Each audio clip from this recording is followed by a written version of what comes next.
دوستو اس زمین پر مرد اور عورت کے علاوہ ایک تیسری جنس بھی ہے جسے عام طور پر خسرا، زنانہ، ہجڑا اور خواجہ سرا کے نام سے جانا جاتا ہے، اور آپ نے انہیں اکثر شادی بیاہ اور میلوں ٹھیلوں میں ناچتے گاتے دیکھا ہوگا۔ یہ بعض شہروں میں ٹریفک سگنل پر بھیک مانگتے ہوئے بھی نظر آتے ہیں۔ سوائے خواجہ سرا کے ان کو دیے گئے تمام ناموں میں حقارت کی آمیزش نظر آتی ہے۔ مغلیہ دور میں ان کی بہت عزت کی جاتی تھی، لیکن وقت کے ساتھ ساتھ یہ گلی گلی ناچنے والے اور حقارت کا مجسمہ بن کر رہ گئے۔ سوال یہ ہے کہ یہ ہجڑے پیدا کیسے ہوتے ہیں؟ ایسی کیا وجوہات ہیں جن کی وجہ سے ان کی پیدائش ہوتی ہے؟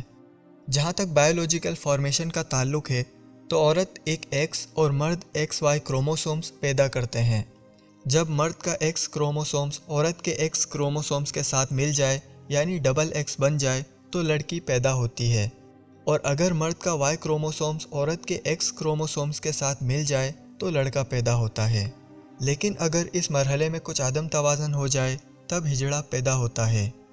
یہ بات جان لینا انتہائی ضروری ہے کہ نہ تو ہجڑے کوئی الگ مخلوق ہیں اور نہ ہی کوئی الگ قوم ہے، وہ ہم جیسے انسان ہی ہے۔ ان میں سے بعض مردانہ اوصاف سے اور بعض زنانہ اوصاف سے محروم ہوتے ہیں۔ یہ ان کی تخلیق کا وہ رخ ہے جو ان کے خالق اور پروردگار نے ان میں ایسے ہی رکھا ہے۔ یہ ہجڑے یا خواجہ سرا آج ہی کی دنیا میں پیدا نہیں ہوئے، بلکہ نبی اکرم کے دور میں بھی خواجہ سرا پیدا ہوتے تھے۔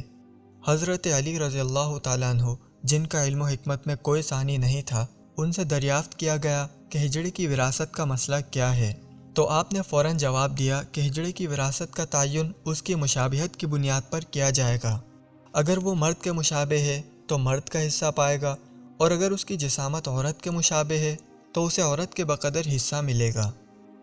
اس واقعے سے ایک چیز تو یہ معلوم ہوتی ہے کہ اسلام میں والدین اور دیگر کی جائیداد میں ہجڑے کا حصہ موجود ہے، اور یہ بھی معلوم ہو گیا ہے کہ کتنا۔ لیکن افسوس ہے کہ ہمارے معاشرے میں ان بیچارے ہجڑوں کو کچھ نہیں ملتا، جو کہ سراسر ناانصافی ہے اور اسلامی تعلیمات کے خلاف ورزی بھی ہے۔ دوستو، اگر آپ کو یہ ویڈیو اچھی لگی ہو تو اسے لائک کرتے ہوئے اپنے جان پہچان کے لوگوں کے ساتھ زیادہ سے زیادہ شیئر کیجیے، اور اسی طرح کی مزید معلوماتی ویڈیوز کے لیے UCS TV کو سبسکرائب کرتے ہوئے پاس میں موجود گھنٹی کے نشان کو ضرور دبا دیجیے۔